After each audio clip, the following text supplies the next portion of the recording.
বস, হাসিম আর জসিমের অত্যাচারে তো আর থাকা গেল না। মানুষ আর কত বিচার করবি আগে দুই ভাইয়ের।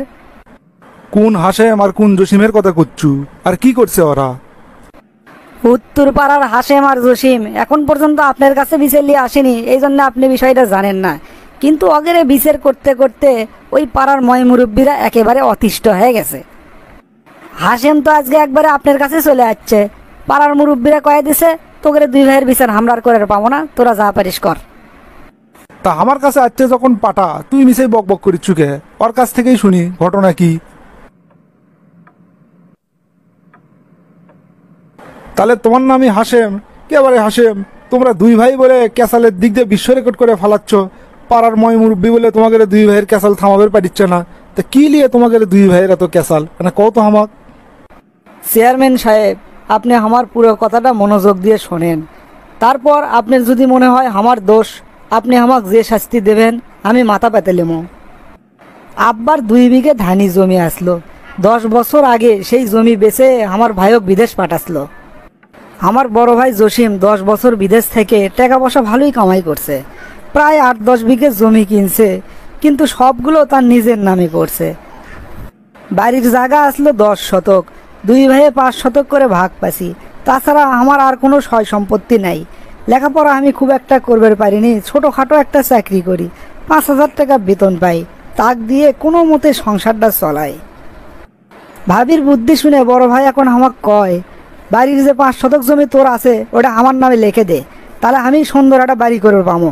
5 শতকের মধ্যে কি আর ভালো বাড়ি করা যায়? আমার তো আর অন্য জায়গাতেও সয় সম্পত্তি নাই। এখন এই জমিটাও যদি ভাইক দিয়ে দিই, তাহলে আমার মাথা গোজার ঠাই থাকবি আর দুনের। এই কথাত রাজি হয়নি দেখে আমার আর আমার বৌসলের উপর নিত্যদিনই অত্যাচার করে বড় ভাই আর কিছু লোকজন মিলে। তারই জন্য আমি বিচার চাই, কিন্তু বিচার তো কোনোদিনই আমার বড় ভাই মানে না, যার কারণেই বাধ্য হয়ে আজকে আপনার কাছে আসা। হাসেম, তুমি এগুলো কি করছো? ঘটনা যদি সত্যি হয় তাহলে জসিম ভাই তো মানুষ লয়, এ তো মানুষরূপী শয়তান। থামো, দেখি আমি কি করা যায়। চেয়ারম্যান সাহেব, আমি বড় ভাইয়ের সয় সম্পত্তির ভাগও চাই না, তার কাছ থেকে টাকা পয়সাও চাই না।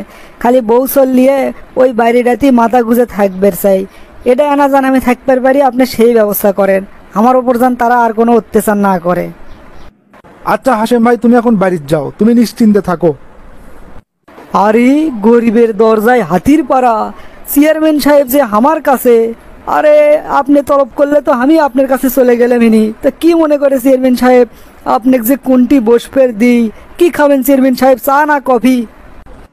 জসিম ভাই, রেস্টুরেন্টটা তো ভালোই দিয়েছেন, গেছনু আপনার বাড়ি, দেখা না পায়া বাধ্য হয়ে এটি আনো। আমি চা কফি কিছুই খাবার আসিনি, আপনার সাথে খালি দুটো কথা কবার আছি। কি কথা কি কথা চেয়ারম্যান সাহেব, কন আপনি? আল্লাহ আপনাকে ধন সম্পত্তি মেলা দিছে, জমি জমাও কিনছেন, এত বড় একটা রেস্টুরেন্ট দিছেন, একেবারে সাইনসার মতো অবস্থা আপনার। কিন্তু আপনার ছোট ভাই এত অসহায়, এত কষ্টে জীবনযাপন করিচ্ছে, তাক তো কিছু দেনইনি, উল্টো 5 শতক জমি টানা তাই বাড়ি করে আছে। সেই জিনিসটাও আপনি দখল করবার চাচ্ছেন কি জন্যে? আপনার মধ্যে কি মানবতা বলে কিছু নাই ভাই? এগুলা আবল তাবল কথা আপনি কেরা কাছে চেয়ারম্যান সাহেব? আমার যত সয় সম্পত্তি দেখিচ্ছেন এগুলা সব আমি নিজে খাটে করছি, এগুলার ভাগ আমি অকৃষক দিবের যাবো।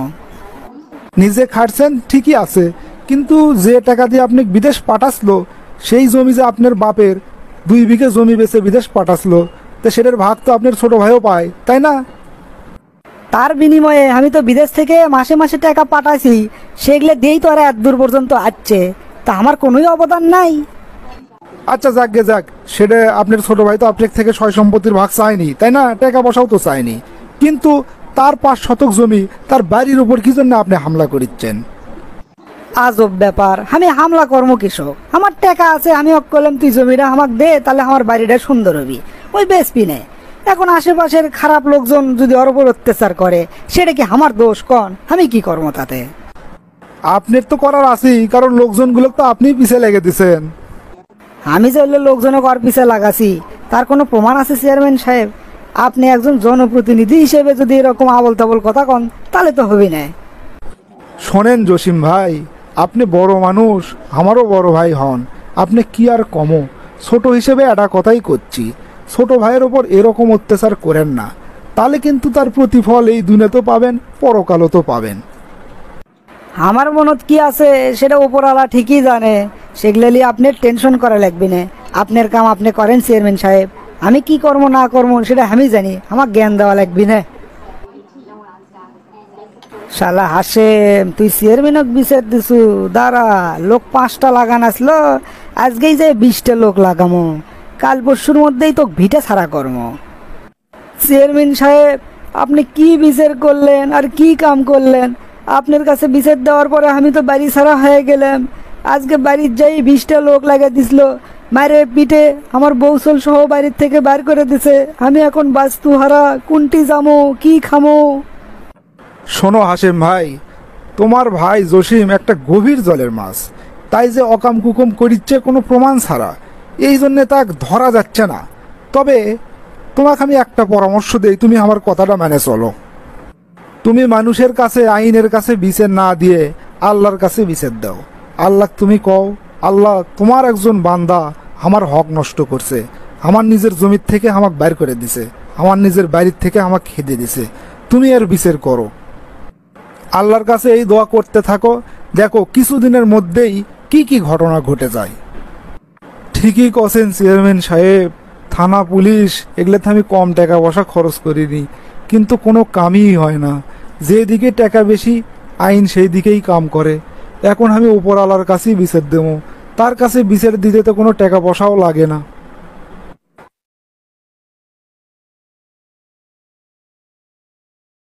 চেয়ারম্যান সাহেব, আপনার কথা একবারে অক্ষরে অক্ষরে ফলে গেছে।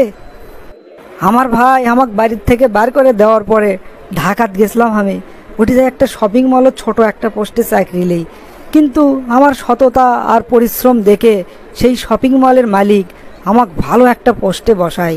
কিছুদিন পরে তাই বিদেশ চলে যায়, পুরো শপিং মলের দায়িত্ব আমাকে দেয়, আর আমার মাসিক বেতন এখন 3 লাখ টাকা। আল্লাহর রহমতে আমার আর টাকা পয়সার কোনো অভাব নাই। শহরত একটা বাড়ি করছি, গ্রামও তো বেশ কিছু জমি কিনছি। আপনি আমার বাড়িতে একদিন যাবেন চেয়ারম্যান সাহেব, আপনার দাওয়াত থাকলো, গেলে অনেক খুশি হমো। যাক আলহামদুলিল্লাহ, শুনে খুবই ভালো লাগলো। অবশ্যই আপনার বাড়ির যাবো ইনশাল্লাহ। আরে জসিম ভাই, কি খবর আপনার? এটি ইনকা স্যান্ডো গেঞ্জিকা অধ্যায় আছেন কৃষক, কি আছে? চেয়ারম্যান সাহেব, আল্লাহ আমার উচিত বিচার করছে। আপনার কথা আমি শুনছিলাম না, ভাইয়ের সম্পত্তি মারা খাইছি, বাড়ির থেকে বার করে দিছি। তার কিছুদিন পরেই আমার বইয়ের ক্যান্সার হয়, তার চিকিৎসা করবে যায় আমার সব সয় সম্পত্তি বিক্রি করে এখন আমি নিঃস্ব। এদিকে বউটাকেও বাঁচাবে পারিনি। ও আচ্ছা, এই ঘটনা। আপনার মতো এরকম ঘটনা সমাজে হাজার হাজার আছে, তারপরও মানুষ তো শিক্ষা নেয় না ভাই, যার কারণে দুনিয়া তো ভোগে, আবার মৃত্যুর পরে শাস্তি তো আছেই। এদিকে আপনার ভাইয়ের কি অবস্থা জানেন? তাই এখন বিশাল বড় লোক, শহরের বাড়ি করছে, গ্রামও তো অনেক জমি জমা কিনছে। তাক দেখলে তো আপনি এখন আর চিনবেরই পাবেন না। এটাই হচ্ছে আল্লাহর পুরস্কার। দুনিয়াতে এরকম পুরস্কার পাচ্ছে, পরকালেও নিশ্চয় আরো ভালো পুরস্কার পাবি। প্রিয় দর্শক মণ্ডলী, আসসালামু আলাইকুম রহমতুল্লাহ। ভিডিওটি একটি শিক্ষণীয়, এখানে একটি শিক্ষণীয় মেসেজ আছে। আশা করছি আপনারা ভিডিওটি বেশি বেশি শেয়ার করবেন, যাতে এই মেসেজটি সবার কাছে পৌঁছে যায়। আজকের ভিডিওতে আপনাদের জন্য একটি কুইজ রয়েছে। হযরত আলী রাদিয়াল্লাহু তাআলা আনহু ইসলামের কততম খলিফা ছিলেন? আমি প্রশ্নটি আবারও বলছি, হযরত আলী রাদিয়াল্লাহু তাআলা আনহু ইসলামের কততম খলিফা ছিলেন?